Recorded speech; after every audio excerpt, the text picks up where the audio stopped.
Hi, I'm Tim. Welcome to our channel, and thanks for logging on. If you enjoy these videos, subscribe to our YouTube channel right here at Watchbox Reviews, and then I can send my best to your inbox on a daily basis. Plus, I'd really appreciate it.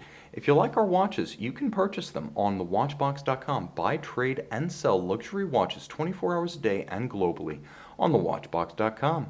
Today, we are discussing a Hublot/Panerai Tutanero killer. This is the TAG Heuer Carrera 01 full matte black ceramic, an absolutely spectacular 45mm watch, full ceramic with full ceramic bracelet. It represents a confluence of engineering, style, and materials innovation that makes it a striking and substantial acquisition for the collector who's looking for an everyday watch that will shrug off the scratches and scuffs of life on the wrist. Now, it's big, there's no doubt. On my 16cm circumference wrist, you can see the 45mm case looks the part. It truly is an oversized watch. Because it is ceramic, it does wear lighter than you'd expect, however. If it were steel, this would feel more like a 41 or a 42, so bear that in mind. Ceramic, also hypoallergenic, is ideal for those who might have a reaction to nickel-intensive steel alloys. So the timepiece is a very thick 16.8 with a sheer side, so this isn't one to really wear underneath a sleeve or cuff. Its stark appearance against almost any skin tone, as well as ambitious sizing, means that it's not really one to disappear underneath a sleeve in the first place. Lug-to-lug, it's 53mm, which means it's actually more wearable than you might think. Lug-to-lug, it's a little bit shorter than a 44mm Panerai Luminor, and I can wear those easily. I'd say you could probably wear this watch on a wrist as small as 14.5 to 15 centimeters circumference. In terms of the lug spacing, should you wish to accessorize and maybe break up the all-black aesthetic, you're going to find that 22mm is the lug spacing, so it's a standard size. You'll have a world of options. Let's talk a bit about the bracelet. Much like the Panerai PAM438 Tutanero, this one uses a full ceramic case, bezel, and bracelet, with the individual links being crafted from ceramic. And you can see that it's a matte finish that glows lightly without explosively reflecting the way a full black Chanel J12 bracelet can. This is more discreet and more subtle. I'll also say that it does a great job of shrugging off fingerprints as well as scratches. Of course, ceramic, for practical purposes, as hard as a sapphire crystal. If you're not one to shatter, chip, or fracture ceramic crystals, you're going to find that this watch is probably going to look good, even new, on your wrist for years or decades. And once again, there are advantages to a material that simply doesn't show skin oils. The timepiece features a deployant clasp. Now, this is a metal component, but it's also out of harm's way because when it's closed, there's no way that those metal-coated components can go desk diving. It's shielded by ceramic. Twin trigger release, which I like to see, offers absolute security when closed, and you'll note that the shape of the clasp actually traces the underside of the wrist. Good ergonomics. You want a little bit more? Well, I should mention that the bracelet is wonderfully made, almost Rolex good in the profiling of the links on the underside. As you can see, the channels between them are broad. There's plenty of daylight showing through from my baseboard, so it will aerate your wrist well on a hot day. This is an outstanding sports watch and 100 meters water resistant to back up the boast.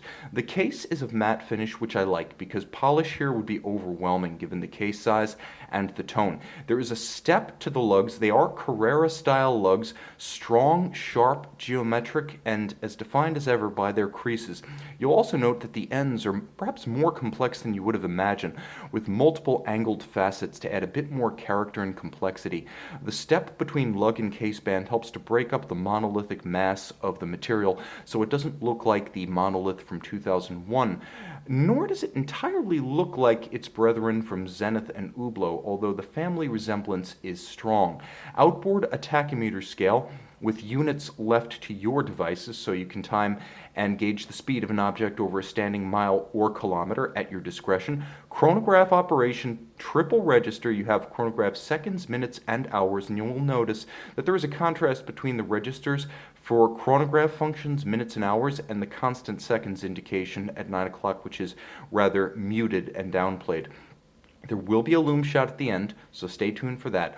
Open dial, this is what Hublot would call an arrow style dial because it is mostly air. You'll note the applied indices and the relative complexity of the items placed atop the dial base. You can just barely see the caliper Heuer 01 through the dial, and of course Heuer 01 is the modern day nomenclature for what used to be the Caliper 1887, an automatic column wheel vertical clutch chronograph with Seiko roots.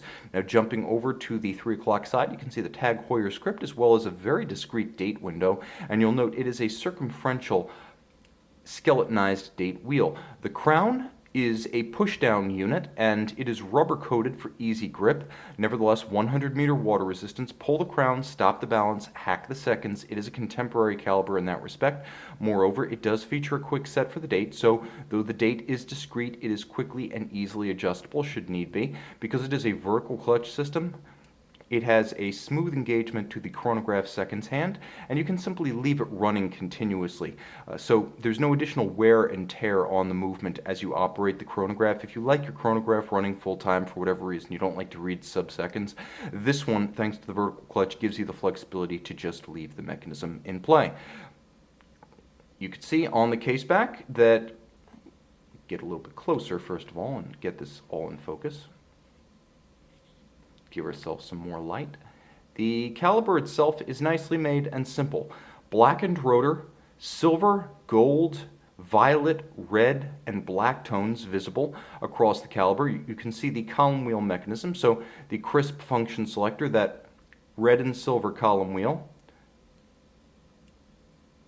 is one of the most positive and rewarding that I've operated. It's basically between this and a Zenithal Primero and a Longa Datograph for best chronograph pusher feel. It's truly impressive. Now, of course, a 39 joule movement secured to 100 meters water resistant. It features a 50-hour power reserve and beats away at 28,800 vibrations per hour. I'll try to show you more, but truth be told, the movement is mostly cloaked, but what you see is nicely finished. I would say that the machine finish you'll find here easily measures up to display casebacks from Omega and the rare display casebacks from Breitling. Yes, they're out there and they exist. That is caliber Heuer 01, knee Caliber 1887, knee Seiko. So the timepiece is full of features, durable, striking in appearance, highly wearable, and well engineered. This is a watch that's got it all going on, so if this particular look, open dial, blacked out, oversized, full bracelet rings your bell, you know where to find it. Make it yours on the watch box.